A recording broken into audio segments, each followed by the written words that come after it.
حضرت انس رضی اللہ عنہ سے روایت ہے کہ رسول اللہ صلی اللہ علیہ وآلہ وسلم نے ارشاد فرمایا کہ حضرت ایوب علیہ السلام 18 سال تک بیمار رہے۔ بیماری اتنی شدید تھی کہ جسم پر کیڑے پڑ چکے تھے۔ حضرت حسن بصری رحمۃ اللہ علیہ فرماتے ہیں کہ حضرت ایوب علیہ السلام 7 سال تک بنی اسرائیل کے نجاست کے کوڑے پر پڑے رہے اور ذکر الہی سے دل اور زبان ایک لمحے کے لیے خاموش نہ ہوا۔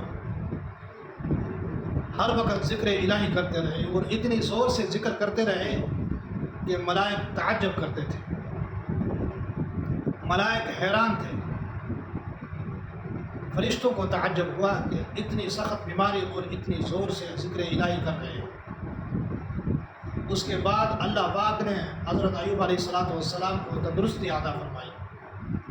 حضرت ایوب علیہ السلام کو مال اور دولت اور اولاد عطا فرمائی۔ اللہ پاک فرما رہے ہیں وَوَهَبْنَا لَهُ أَهْلَهُ وَمِثْلَهُمْ مَعَهُمْ رَحْمَةً مِنَّا وَذِكْرَىٰ لِأُولِي الْأَلْبَابِ۔ ہم نے ایوب علیہ السلام کو مال اور دولت، اہل و عیال پہلے سے ہم نے دگنا دیا اپنی رحمت سے تاکہ عقل مند نصیحت حاصل کرے۔ اس کے بعد حضرت ایوب علیہ السلام سابقہ بیماری کو یاد کر کے روزانہ روتے تھے۔ کسی نے پوچھا کہ آپ اپنی سابقہ بیماری کو یاد کر کے بہت زیادہ رو رہے ہیں، کیا وجہ ہے؟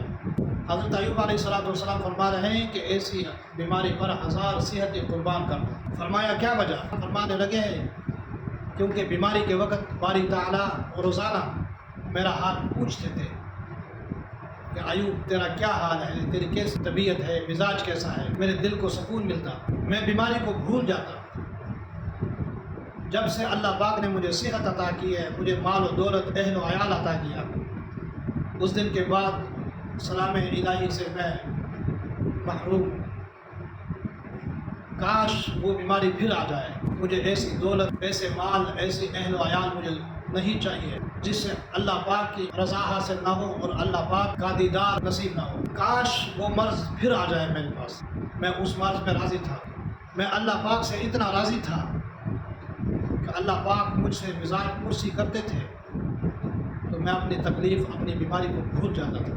یہ ہے محبت۔ اللہ پاک کے ساتھ کس طرح محبت کرتے تھے انبیاء علیہ السلام اور صحابہ اکرام۔ کیا صحابہ کے پاس دولت نہیں تھی؟ صحابہ اکرام رضوان اللہ تعالی علیہم اجمعین کے پاس بہت دولت تھی۔ بعض صحابہ اکرام اتنے امیر تھے کہ ان کو اپنے مال اور دولت کا پتہ ہی نہیں تھا، کتنا مال ہے ہمارے پاس کتنے جانور ہیں، کتنے خزانے ہیں ہمارے پاس۔ انہوں نے سب خزانے، سب دولت اللہ پاک کے راستے میں قربان کر دی۔ اللہ پاک ہم سب کو صحابہ اکرام اور انبیاء علیہ السلام کے نقش قدم پر چلنے کی توفیق عطا فرمائے۔